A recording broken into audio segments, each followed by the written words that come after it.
Welcome aboard, passengers. Mega Sim here. How are you doing? Hopefully you're doing well.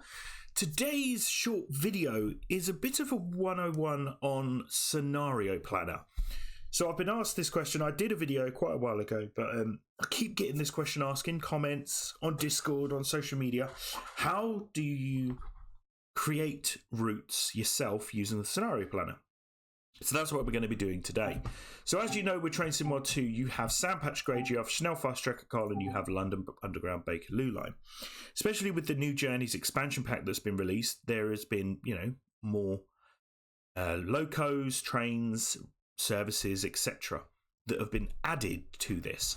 But what we're going to do is we're going to look at the London Underground, the Bakerloo Line, because that's a really good one to get started on, because there are a few restrictions. Now, it's not restrictions in a bad thing, because we'll go through this together, okay? Now, if we go to Scenario Planner, the first thing we can do is we can add. Now, I am on my PC, but the reason why I'm on my PC is so I can show you with my mouse. Now, I do have my Xbox controller plugged in. As you can see, it now turns into LB and B and etc. But I want to use my mouse. So, we can add our new scenario. So, with our scenario, we're going to be calling it the London Planner. Okay, now within this we can add a service and we can add up to a certain amount of services. Okay, I think it's 35. If I'm wrong, I'm really sorry, but it's about 35.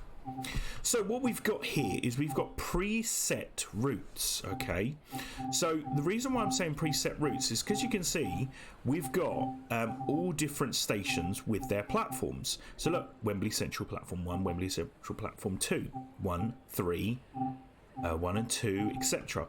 One goes west, or north, sorry, and one goes south. So north being Harrow and Willstone, south being Elephant and Castle, so you can see there. Now, if you notice this though, some of these, like the southbound siding and the centre siding, these are the ends of the routes where we kind of can go from the platform to the siding, then back again. So what we can do is we can actually use that to advantage. But please note, I will say please note, can you see these lengths here? 121 meters, 139 meters, 129, 130. These are all the length of the platforms that we have on this station. Okay, so the depot track 36, 169 meters. Okay, now what we're going to do is I'm going to choose the Stonebridge Park. Okay, so kind of in the center, and I'm going to confirm that's start marker. And now if you notice, we've got the end marker that we need to do. Okay, so what we can do here is, as you can see, we don't have anything north of Stonebridge Park because we are facing south. So if I just say, for example, choose right at the end, Elephant and Castle southbound siding. Okay, next is confirm instructions. Okay, so this is where we're going to be stopping. So I can say that we're stopping at all stations, skipping Edgware Road, and then Waterloo, Lambeth, and Elephant and Castle. Okay, confirm. So as you can see here, it's telling us where the service starts, where it stops, and where it ends, and we can confirm that service. Okay, then we have the ability to choose the train. Okay, now I've got all the DLCs. So for this particular scenario, this route in real life, for realistic purposes, the 1938 tube stop by Rivet Games can be used on this route. And as you can see, you've got the 7 car loaded or empty. You've got the Mark II tube stock LT and Mark II tube stock LU. Okay, and as you can see, you've got that here.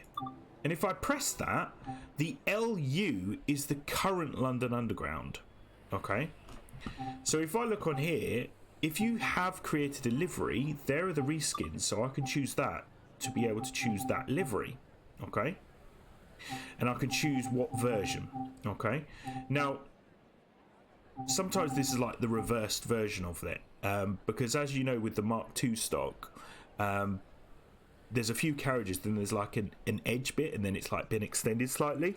So it's just where you want it to be, that end, which end you want that to be. So I can confirm that. I can now call that, I don't know, my train.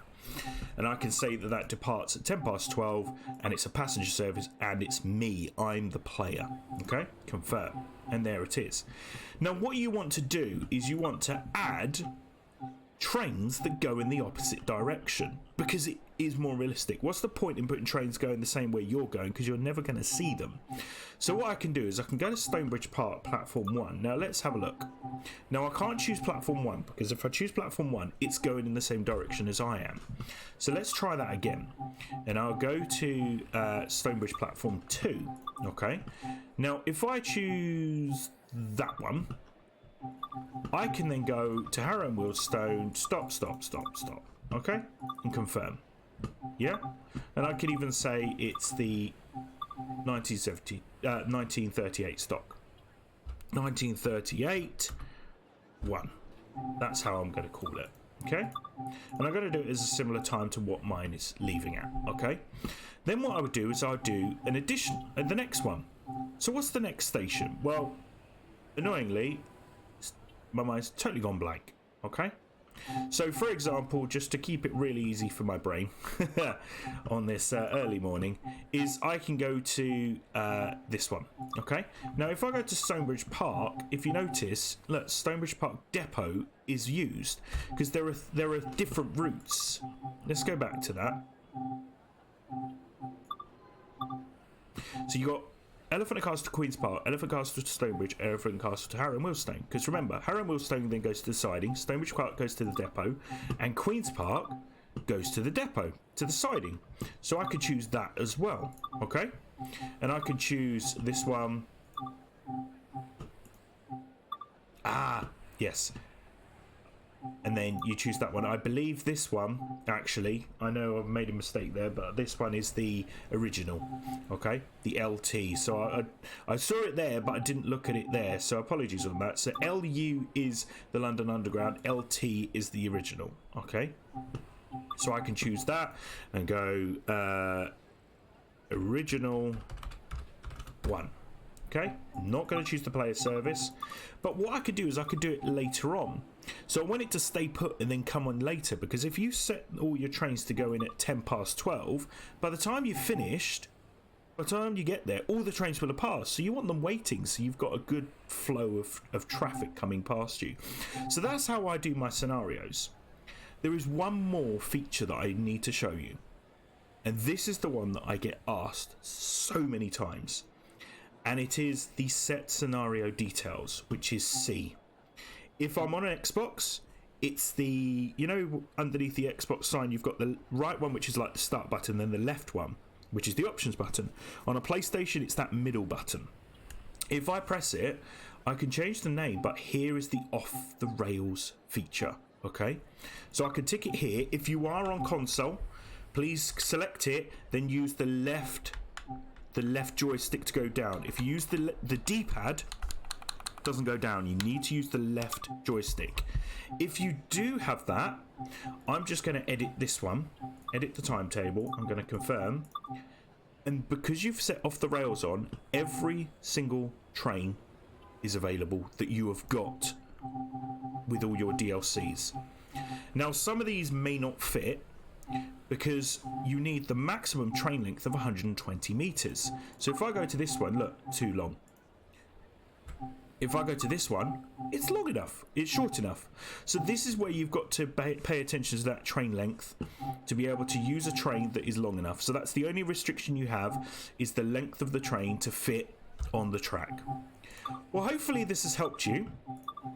And if you do want to watch more videos, don't forget to subscribe to Megasim, and social media links are in the description below. And if you do have any other questions with regards to Scenario Planner, just let me know in the comments and I will try and reply.